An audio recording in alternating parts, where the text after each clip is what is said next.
Dar noi aici pe pământ ne putem amăgi, crezând că suntem oameni cuminți, că respectăm regulile, că venim la biserică, postim, ne rugăm, facem milostenie și așa mai departe. Dar aceasta nu este neapărat dragoste, nu înseamnă că neapărat semănăm cu Mântuitorul Iisus Hristos.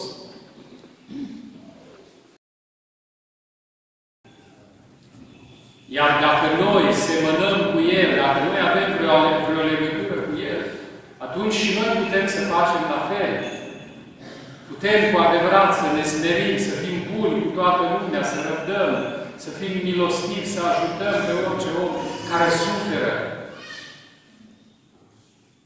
Pentru că doare inima când vezi pe cineva în suferință, dar dacă noi facem binele selectiv și zicem că ăsta îl ajut, că ăsta nu-l ajut, ăsta merită, ăsta nu merită, ăsta e leneș, ăsta e nicinos, ăsta nu merită să fie ajutat. Aceasta nu este dragostea lui Hristos. Aici este mândrie omenească și interes. Facem doar dacă merită ceva să facem. Dacă nu merită, nu mai facem. Dar aceasta nu este dragoste. Dragostea nu se uită la merite. Dragostea este, vedeți, binevoitoare, îi primește pe toți, îi raudă pe toți. Ne primește pe toți fără să ne judece. Ori noi câte vreme judecăm și facem binele selectiv, nu semănăm cu Mântuitorul Hristos. Nu suntem mai. Ați văzut în Evanghelie reacția celor de-a stânga, care au zis, păi, dar când am văzut noi gol și plământ și întemnițat și însetat?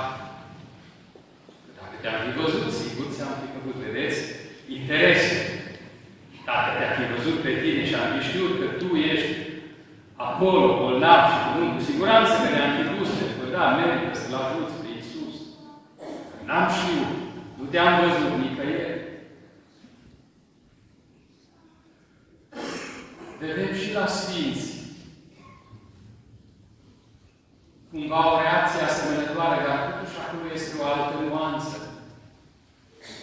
Și drepții zic, cei de-a dreapta, dar, Doamne, când te-am văzut? Niciodată nu te-am văzut. Nu știi să te fie ajutat vreodată pe tine. Dar aici este altceva, aici este discreția. Omul care iubește, omul credincios, face binele cu atâta discreție încât nici nu-l simte. Nu-și dă seama că face binele, nu-l interesează, nu analizează cât a făcut și dacă merită să facă ceva. Pur și simplu el face binele gratuit pentru că nu poate altfel. De aceea drepții nu știu că sunt drepți. Pentru că ei au făcut binele într-un mod atât de firesc încât nu și-au pus problema că ceva ieșit din comun. Dar făceau asta pentru că, de fapt, Hristos lucra în inima lor. Ei l-au primit pe Hristos cu adevărat în inima lor și atunci Hristos era Cel care lucra. Dar cu discreție, cum zice, să nu știe stânga ce face dreapta. Însuși Domnul este foarte discret și delicat. El nu vrea să atragă atenția. El vrea doar să stârnească în inimile noastre dragostea și compasiunea. Așadar, singurul lucru care trebuie să ne preocupe pe noi, câtă vreme suntem încă în această viață, este acesta. Dacă avem sau nu avem o legătură vie cu Mântuitorul Hristos. Pentru că dacă avem o legătură vie cu El, atunci este imposibil să nu facem fapte bune. Pentru că e Harul lui Dumnezeu care lucrează în noi și săvârșește fapta bună. Și faptele acestea nu sunt mijloace de a ne cumpăra mântuirea. Deci, dacă noi facem o faptă bună prin ea, nu îl duplecăm pe Dumnezeu sau îl învățim pe Dumnezeu ca să ne primească nici. Aceasta este o viziune eretică. Fapta bună, dacă este un rod al credincioșiei noastre, al legăturii noastre cu nu este meritul meu. Singurul meu merit, dacă este acela de a crede în Iisus Hristos.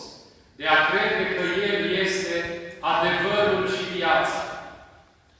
Că El este rațiunea de a fi întregii existențe. Toate s-au făcut prin El și pentru El. În afara Lui, existența nu are niciun sens și omul cu atât mai mult. Pentru că omul a fost creat după chipul Său, după asemănarea sa. Și atunci, în afara Lui Hristos, omul nu are niciun rost, venit de nicăieri și ne duce.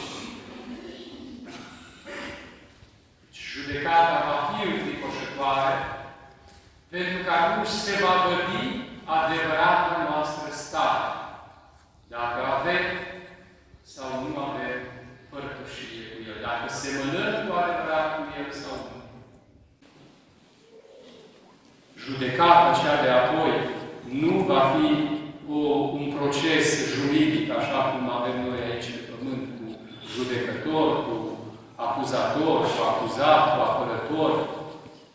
Nici de cum. Judecata va fi, de fapt, o revelație.